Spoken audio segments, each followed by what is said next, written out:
So what would you suggest to somebody who is aligned to and who's truly at a loss in terms of tapping into their talents or recognizing their talents? I mean, similar to like what Lisa said, it's like just be aware of what other people are recognizing you for and owning it, right? Like it's stepping into it and saying like, yes, that is me. Like, obviously if someone's saying something negative about you, you don't want to own that. But I mean, I can just look back on in my previous career, I worked in finance, and I can remember just doing, the annual reviews with my managers and the feedback that they would give me.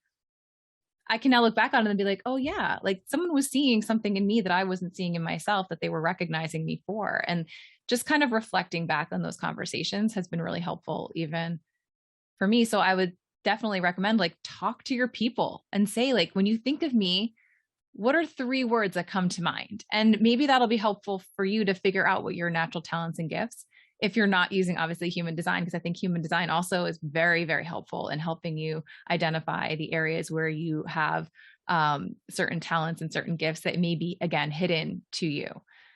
So that's just my suggestion. Awesome. Kerstin? So yeah, I think what Corissa said is really helpful. I also would really acknowledge that you are aligned to, and really like say like it's okay that I am this way, and I don't have to be any other way, because it's about me. It's about how I feel. It's about who I am. It's about my happiness, my joy, and really don't feel pressured from anyone else. So I think that's the first thing. And then just taking the time to discover you. So for me, that was really important, really discover the beauty of that, because not everybody wants, around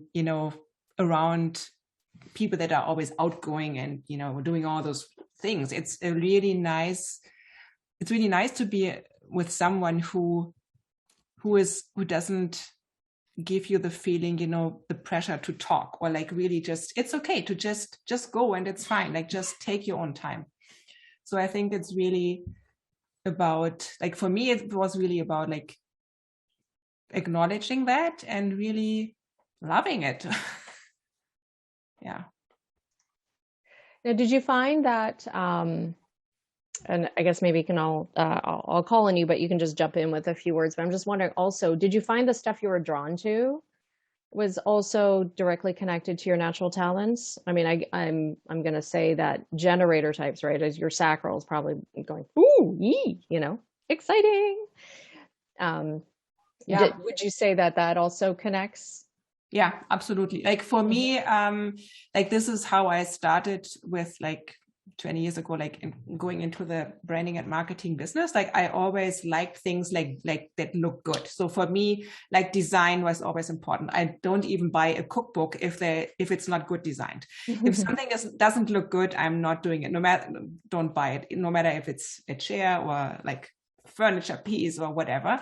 And so like the natural creativity of correcting things that don't look good and wanting to make it better. So that was definitely something of that I said, okay, this is my natural thing. I can do this, but I wasn't really aware of it first. I think it was even my sister who said, like, Kerstin, you're so creative. Why don't you go and become a designer? And I thought, I don't know if I can do this. But then I thought, oh, I do. And it's, yeah. So yeah, I'm definitely drawn to that. And that reflects in many different areas. Like I can, not just like the graphic design or like the messaging, it's also about landscaping or, everything that is in this area. So like if you, I think if you're just conscious and find out, okay, what is it really that I'm passionate about? Because this is then the next thing I'm passionate about and my sacral turns on. So this is really when I know I'm in flow and this is what I'm supposed to do and what feels good. Yeah. Awesome.